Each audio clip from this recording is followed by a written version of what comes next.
జోగులాంబ గద్వాల్ జిల్లాలో private surveyor Tejeshwar హత్య case విచారణలో నమ్మలేని నిజాలు బయటపడుతున్నాయి. పెళ్లైన నెల రోజులకే భర్తను సుపారీ ఇచ్చి చంపించిన భార్యతో పాటు ఈ కేసులో ఇంకా ఎవరెవరి హస్తం ఉందనే కోణంలో పోలీసులు తీగలాగితే డొంక కదులుతోంది. ఐశ్వర్య అతని ఆస్తి కోసమే అంతే గుట్టుగా ప్రియుడితో కలిసి మర్డర్ స్కెచ్ వేసిందని తేల్చేశారు పోలీసులు. దాంతో ఈ లవ్ స్టోరీ కాస్త క్రైమ్ స్టోరీగా మారిపోయింది.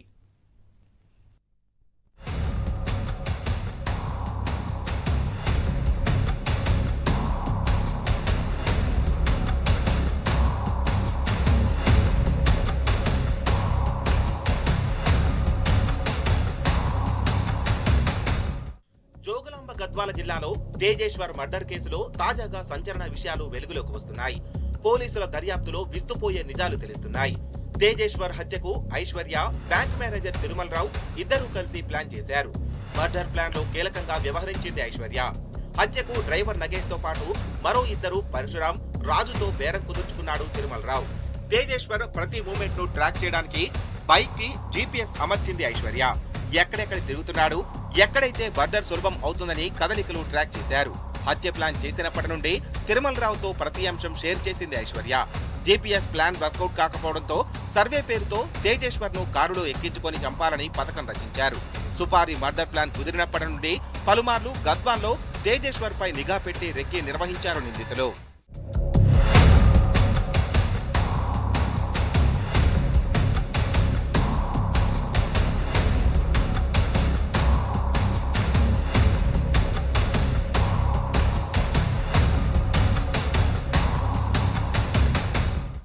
ముందుగా అనుకున్న ప్లాన్ ప్రకారం జూన్ 17వ తేదీన ఉదయం గద్వాల్లో తేజేశ్వర్ ను కారులో ఎక్కించుకున్నారు.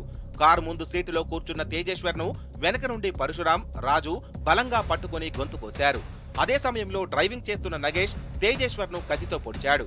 తేజేశ్వర్ ప్రతిఘటించడంతో నగేష్ చేతికి గాయమైంది. తేజేశ్వర్ చనిపోయాడని నిర్ధారించుకున్న తర్వాత తిరుమలరావుకి సమాచారం అందించారు నిందితులు. గద్వాల నుండి డెడ్ బాడీని తిరుమలరావుకి చూపించడానికి కర్నూలుకి తీసుకెళ్లారు. కన్ఫర్మ్ చేసుకున్న తిరుమలరావు నిందితులకు 2 లక్షల రూపాయలు ముట్టజెప్పాడు. డెడ్ బాడీని మొదటగా తిరుమలరావు వెంచర్ లో కాల్ చేయాలనుకున్నారు. జనాల మూమెంట్ ఉండడంతో నగరి కాలువలో పడేశారు. సుపారీ ఎంతకు మాట్లాడుకున్నారు ఏంటి అనేది తెలియాల్సి ఉంది.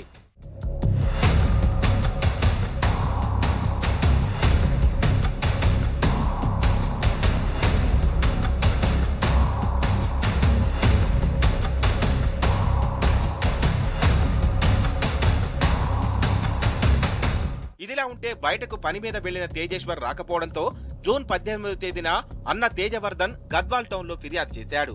మిస్సింగ్ కేసు నమోదు చేసుకున్న పోలీసులు ఎంక్వైరీ ప్రారంభించారు. ఐశ్వర్యను కూడా విచారణ చేశారు పోలీసులు. తనకేం సంబంధం లేనట్లు, తెలియదన్నట్లు అమాయకంగా నటించింది ఐశ్వర్య. పోలీసులు మిస్సింగ్ కేసుగానే చూస్తున్నారని తిరుమలరావుకి సమాచారం అందించింది ఐశ్వర్య. హత్య తర్వాత పోలీసులకు అసలు విషయం తెలియకముందే ముందుగా అనుకున్నట్లు ఐశ్వర్య, తిరుమలరావు లడాక్ వెళ్లి ఎంజాయ్ చేయాలనుకున్నారు. ఈలోపే డెడ్ బాడీ దొరకడంతో పోలీసుల విచారణ వేగవంతం చేసి ఐశ్వర్యను అదుపులోకి తీసుకున్నారు.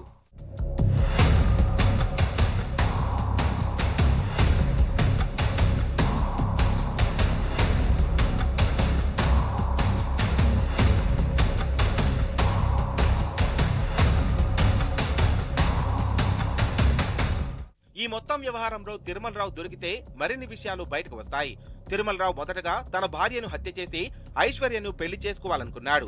కానీ బంధువుల్లో చెడ్డ పేరు వస్తుందని తేజేశ్వర్ ను అడ్డు తొలగించుకోవాలని ఐశ్వర్యతో కలిసి పథకం రచించాడు. ఐశ్వర్య కూడా ఇందుకు ఒప్పుకోవడంతో తన డ్రైవర్ తో సుపారీ మర్డర్ డీల్ కుదుర్చుకున్నాడు.